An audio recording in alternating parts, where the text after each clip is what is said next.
Apprendre, c'est apprendre à être libre, et être libre d'apprendre, c'est aussi être libre de ne pas apprendre. Réfléchissez donc sur cette phrase. Mesdames, Messieurs, c'est un très grand plaisir pour moi, Némi Béa, d'être devant cette caméra et de vous présenter ces programmes qui a été initié par la plateforme ou l'agence Rond-Point. Très bien, je vous annonce, il y a un événement en train de venir. Il s'agit d'un freestyle où nous sommes en train d'inviter, d'appeler tous les rappeurs et rappeuses de la ville de Lubumbashi au village d'Ems sur la route Kilobé-Lobé, déjà pour ce premier ainsi que le 2 août 2025 qui va d'ailleurs annoncer un autre très grand projet qui est en train de devenir un concours de talent qui aura lieu le 27 septembre de la même année 2025. Mesdames, Messieurs, je ne serai pas toujours seul, nous allons passer des podcasts avec plusieurs invités que vous allez découvrir ensemble avec nous sur cette plateforme. Je vous demande seulement de rester scotchés et branchés. Ok, Monsieur Laurent LMS,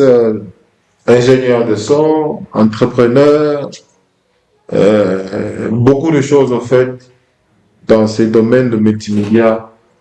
Comment vous vous sentez déjà? Oui, on est bien assez en maîtrise. Bien sûr. Oui, nous faisons de nos mieux pour, n'est-ce pas, faire asseoir un métier que nous avons choisi, que nous aimons très bien, faire celui de son. Ingénieur de son. Oui. Ok. Et comment déjà vous trouvez depuis un bon temps l'évolution de ce contexte même, le son là, la production, n'est-ce pas, au niveau provincial? Déjà, depuis un moment, on a vu, il y a eu certains producteurs qui faisaient bien le travail, et puis à un moment, il y a eu vraiment beaucoup de changements qui a amené l'évolution. Et puis on a vu de nouveaux DJ qui sont sortis, les jeunes qui se sont, n'est-ce pas, aussi jetés dans l'entrepreneuriat de production. Comment vous trouvez déjà ici chez nous à Lubumbashi? Oui, à Lubumbashi, ouais, ça c'est un constat. La musique n'était pas à l'époque, n'était pas vraiment considérée comme métier. Souvent les gens faisaient la musique pour l'église, pour eux-mêmes, pour s'amuser. Mais nous avons lutté, nous avons travaillé là-dessus, beaucoup d'années d'ailleurs, pour qu'aujourd'hui on parle de la musique au niveau local, au niveau de Lubumbashi. Parmi les précurseurs, nous figurons aussi, comme nous nous appelons souvent les héros dans l'ombre. Toujours, oui, nous avons beaucoup lutté, nous avons aidé à ce que beaucoup de jeunes talents de Lubumbashi puissent, n'est-ce pas, se retrouver et puissent montrer leur savoir-faire au public. Parlons d'abord de cette ascension-là des jeunes artistes qui se découvrent du coup et aimeraient faire la vie du studio. Du coup, comment vous trouvez cette occupation-là? Parce que la plupart du temps, nous voyons des jeunes qui viennent avec beaucoup de volonté et puis du coup, s'il n'y a pas l'encadrement, il peut arriver à ne faire n'importe quoi et puis après, on ne sait pas comment évoluer. Je ne sais pas si vous me posez une réponse ou une question, parce que dans votre... C'est pas question ou réponse, mais je trouve bien une réponse. Justement. Vous savez, la musique, je venais de le dire, n'était pas considérée. À l'époque, celui qui faisait le rap était considéré comme un voyou. Bien sûr. Ouais, on a vécu cela. Mais aujourd'hui, si quelqu'un fait le rap, prenons l'exemple de l'artiste que nous avons aussi aidé dans le tout début. Prenons l'exemple d'Oxygène Bledouza. Ok. Quand Oxygène a commencé avec son style, il a su très vite capter le public. Pourquoi? Parce qu'il avait un message qu'il a donné dans son rap Swahili. Et dans quel monde? Dans le monde Swahili. Ok? Il a su concilier le message et les sociales. Alors, il a fallu trouver quel thème exploiter pour convaincre le choix. ou le katangé, parce qu'on parle, on est dans l'espace katangé. Ok? Et Par- alors, par rapport de la question que tu as posée, écoutez, il n'y a aucun encadrement jusqu'aujourd'hui dans le domaine de l'industrie. dans l'industrie musicale. Il n'y a aucun engagement. Il y a des jeunes gens qui commencent et nous, en privé, dans l'ombre, nous soutenons ces jeunes gens, nous les encadrons par notre savoir-faire pour qu'ils puissent, n'est-ce pas, s'exprimer et sortir. Trouver bon élan, n'est-ce pas? Oui. Maintenant, si au niveau, n'est-ce pas, je sais pas, de notre ministère de la Culture et Art, qu'on puisse, n'est-ce pas, mettre quelque chose, je ne sais pas comment je vais appeler ça, mais un mouvement qui puisse encadrer les jeunes talents. Parce que les jeunes talents, Nous avons la Sokoda. Nous avons la Sokoda. j'ai déjà entendu la Sokoda, mais je Donc sais pas. ça ne fait pas l'affaire qu'il faudrait. Moi, je pense que Abafanya Kazia, bien. Regardez, les musiciens peuvent commencer le travail. Pendant un temps, on va pas nicher, on va faire le niveau. Ok? Mais par la suite, il n'y a pas qu'à m'entendre. Rares sont ces musiciens-là qui s'en sortent. Oui, s'en sortir aussi dans l'industrie musicale, vous savez aussi très bien que cette industrie a beaucoup développé depuis un temps, où aujourd'hui, vous devez vendre en ligne. Vendre en ligne, ça veut dire que vous devez avoir votre proposition digitale qui vous expose à ce niveau-là. Nous avons ces artistes ici au niveau local qui ont commencé avec ces difficultés. Faire la promotion de ces artistes au niveau, sur l'espace international. Mais il y a ceux-là qui ont réussi à le faire, ça dépend des stratégies, mais on parle des artistes qui proviennent les artistes de la province, parce qu'il y a une différence à nos jours ici. Les artistes quittent la province pour aller évoluer à Kinshasa, et là où ils trouvent que voilà, à Kinshasa, c'est là où ils trouvent mieux.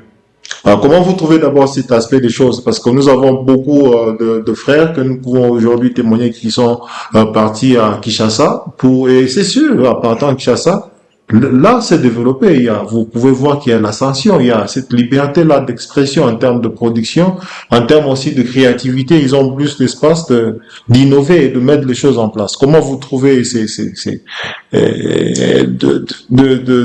du province vers la capitale? C'est là où il y a mieux, ou bien dans la province, il n'y a rien qui peut se faire? Merci. Monsieur Véran, je pense, dès le départ, si nous suivons notre histoire, l'histoire du Congo, l'histoire musicale du Congo, vous vous rendrez compte qu'à Kinshasa, il y a beaucoup de musiciens. En fait, il n'y a pas que Kinshasa, il y a aussi la province du Non, il y Kasaï. a la province du Kasaï, la province Bakongo et la province du Katanga aussi, parlant de le Baluba. Alors, à Kinshasa, il y a des grands studios, il y a des gens qui ont investi, c'est pas des grands ingénieurs qui ont investi là-bas, à Kinshasa, pas dans des provinces. Pourquoi là-bas? Parce que il y avait cette demande-là. Il y a beaucoup de musiciens là-bas qui font un bon travail et il y a aussi l'encadrement musical depuis longtemps. Vous savez, les Noirs ont évolué à Kinshasa, beaucoup de gens. Mais ici au Katanga, il y avait aussi des gens, les Mwenda Bayeke qui travaillaient. Oui, Pas beaucoup. mais je ne pense pas que Mwenda Bayeke a sorti toutes ces chansons ici. C'est ça. Il partait quelque part pour enregistrer. C'est ça.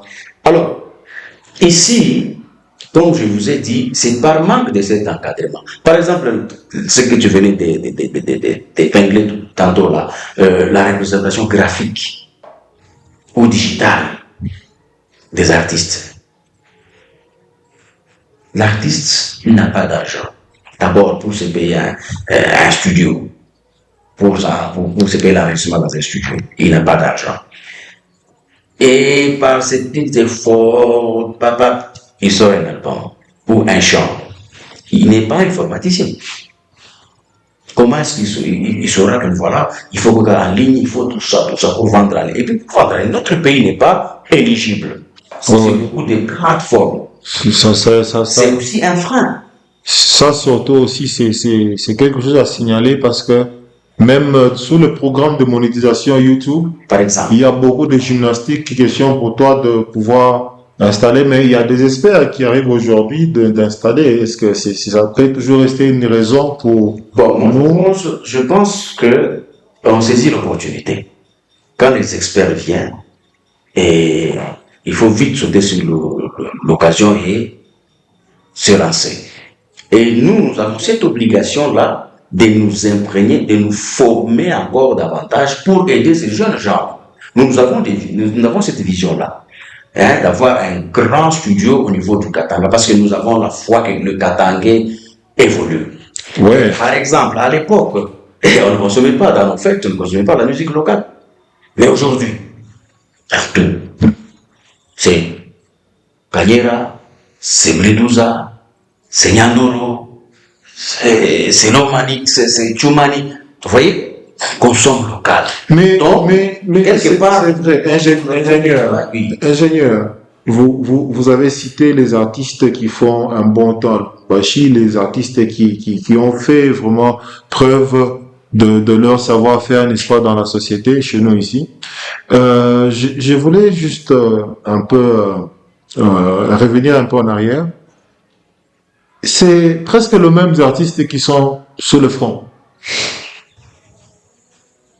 Ça, qu'est-ce qui justifie cela? C'est presque les mêmes artistes, il n'y a pas de changement. Et j'ai Isaac Ramoko, je sais pas. oui, écoutez, il y a aussi une chose que nous devons savoir. Faire la musique, c'est pas facile. Mais ceux-là qui font la musique comme métier, c'est pas facile.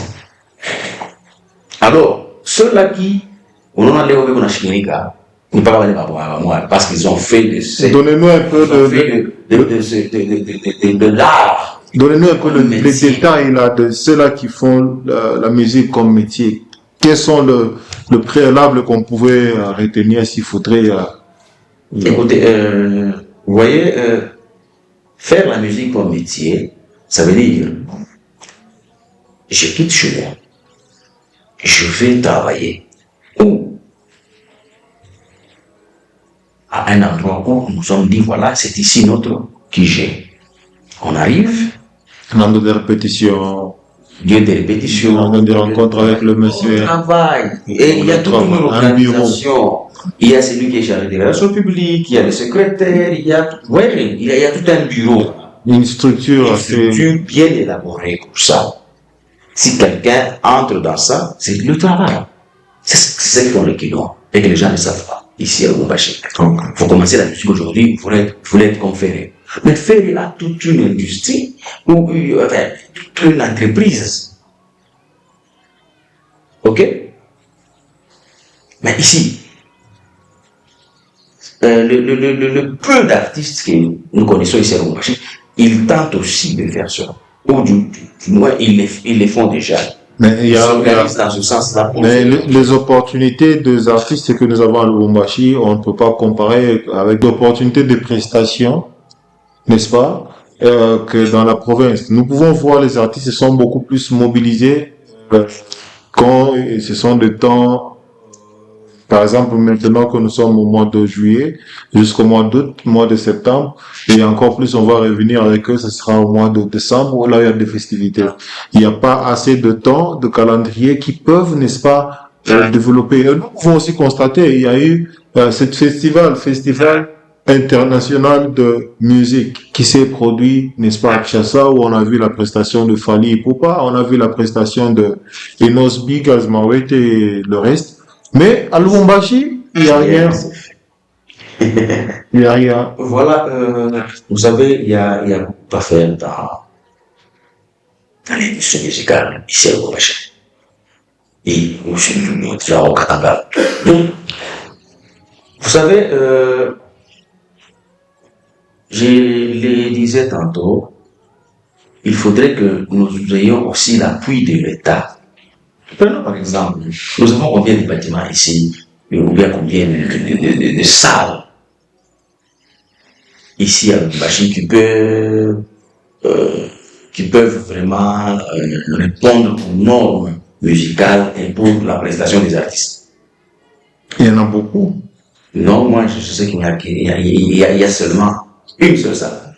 Bâtiment d'étrange. Le bâtiment étranger qui a été conçu spécialement pour ça. Cet amphithéâtre est pour les artistes.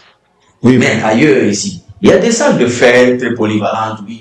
Apprendre, c'est apprendre à être libre, et être libre d'apprendre, c'est aussi être libre de ne pas apprendre. Réfléchissez donc sur cette phrase. Mesdames, Messieurs, c'est un très grand plaisir pour moi, Némi Béa, d'être devant cette caméra et de vous présenter ces programmes qui a été initié par la plateforme ou l'agence Rond-Point. Très bien, je vous annonce, il y a un événement en train de venir. Il s'agit d'un freestyle où nous sommes en train d'inviter, d'appeler tous les rappeurs et rappeuses de la ville de Lubumbashi au village d'Ems sur la route Kilobé-Lobé. Déjà pour ce premier ainsi que le 2 août 2025 qui va d'ailleurs annoncer un autre très grand projet qui est en train de devenir un concours de talent qui aura lieu le 27 septembre de la même année 2025. Mesdames, Messieurs, je ne serai pas toujours seul. Nous allons passer des podcasts avec plusieurs invités que vous allez découvrir ensemble avec nous sur cette plateforme. Je vous demande seulement de rester scotchés et branchés pour ne pas rater tout ce qui va venir. Ciao, ciao. Jésus roi, tu connais. Des sémons de Dieu, des abonnés. Tu sais qu'à la croix, il s'est donné pour moi et c'est ça qui m'a étonné.